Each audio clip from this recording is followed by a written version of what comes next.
Hello, Steve Fletcher here, and welcome to Series 1 of My Favourite Things. Yeah, so in the forthcoming episodes of these videos, we're going to be running down lists, assorted lists of my favourite things, guitar players, guitarists, solos, songs, you name it, we're going to cover it. All my favourite stuff, so it's ripe for you to disagree, complain, moan, and basically try to change my mind in some way.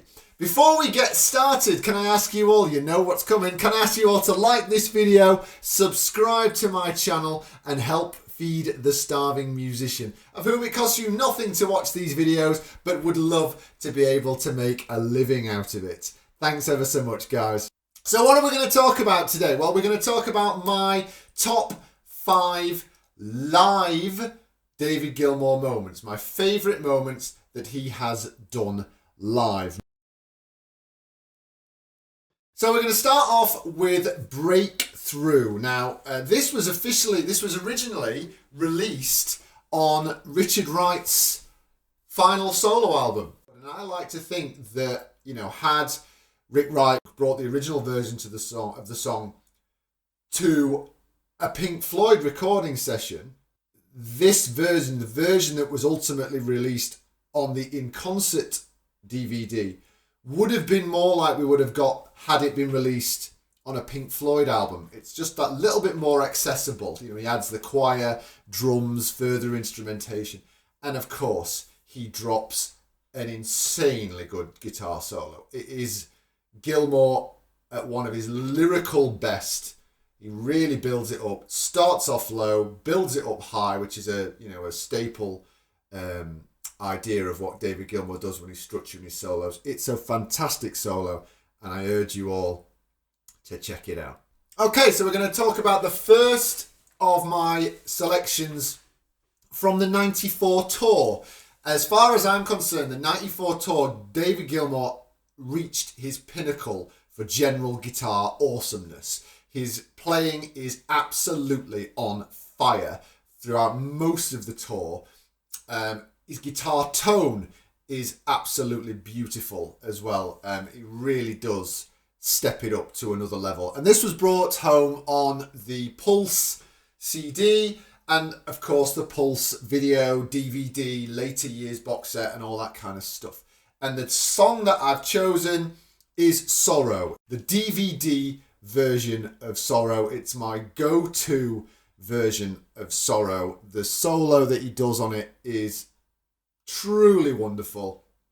My only little disappointment with it is it's edited ever so slightly. I don't really know why, because he didn't make any mistakes. There's nothing, hideously horrible happened in there. It's just one of those things. But it is a terrific solo. Check it out.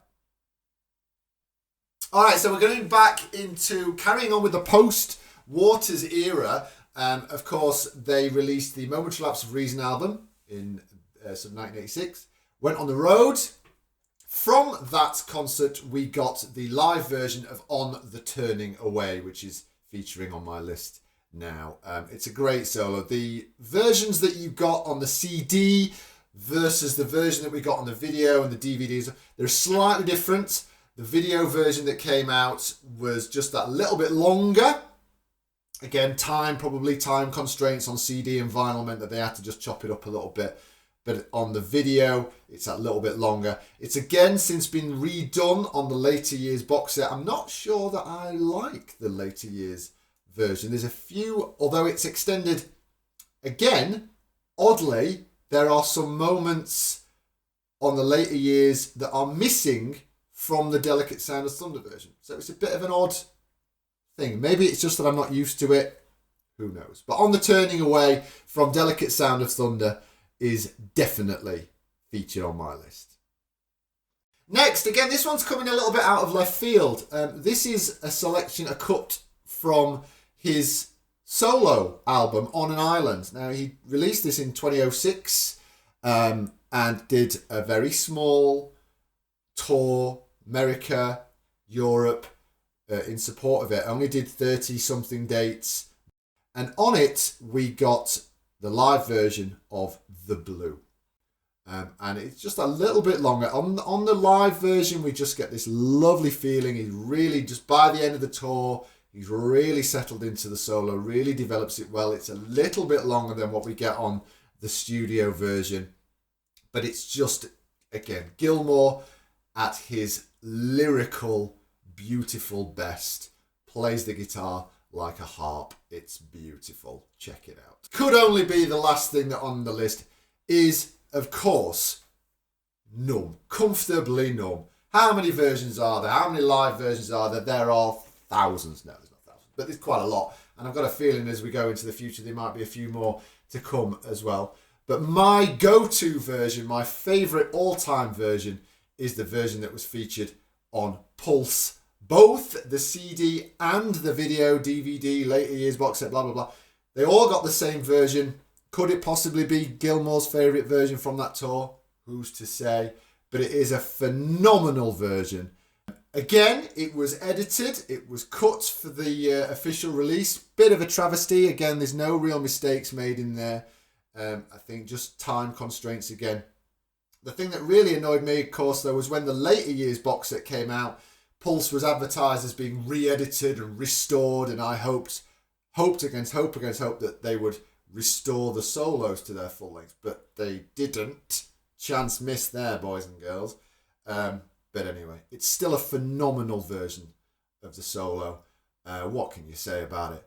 It's terrific. All right, so notable mentions. It's hard to sort of narrow it down to 5 little moments. So I have to sort of sneak in a few little optional extras, notable moments that nearly made it but didn't. Number one, again, quite out of left field, which is the song Embryo. This was a Pink Floyd song that was kind of lost in the mists of time. The electric version was never released. It was never recorded, never released officially by the band. We had an acoustic version released, which is in no way, anyway, like the electric version. So it was kind of like the holy grail of Pink Floyd tracks. It would have been phenomenally good on albums such as Atom Heart Mother, instead of such throwaway tracks like Alan's Psychedelic Breakfast. They performed it on the John Peel sessions back in the early 70s. I think the versions that we're talking about, sort of 1971, not far away from before they did the Pompeii concert. Great, if you can check them out. September 1971, phenomenal. So speaking of the Pompeii concerts, we also have to throw in there Echoes, the solo from Echoes, 1971 Pompeii concert. Again, just got, it was one of the first moments of Gilmour playing that I can really remember as a kid, just thinking like, whoa, that's a really well put together solo. It nearly made it into the list, but didn't quite, but it notable mention, 100%. Another one which almost, I had to sort of pick and choose from the Gdansk concert. It's a great concert. The band was on fire. Gilmour was on fire. Was the On an Island, the actual title track, On an Island from the Gdansk Shipyards concert. Both of those solos, the middle solo and the final solo there, is really on fire. Very close to being picked, but I just did go for the Blue instead. I just think it's just Gilmour at his lyrical best.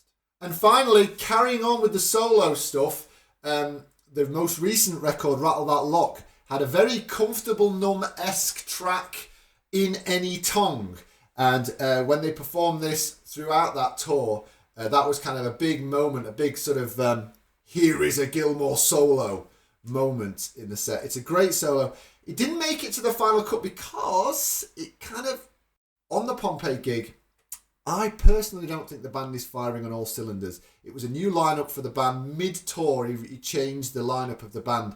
I don't think the band had gelled as much. Listening to Bootlegs, from later on, he did a series of gigs at the Royal Albert Hall, sort of September 2016. I was at the very last one. The band was much more with it, much more together. But there you go. Such is life. But In Any Tongue, it's a great solo. And again, if this had been featured on a Floyd album, it would have been an instant and future Floyd classic. So there you go. There's my list. I hope you enjoyed watching. And check out this playlist. Check out the rest of this series. We're going to go through some exciting stuff. And we'll see you next time, guys. Bye-bye.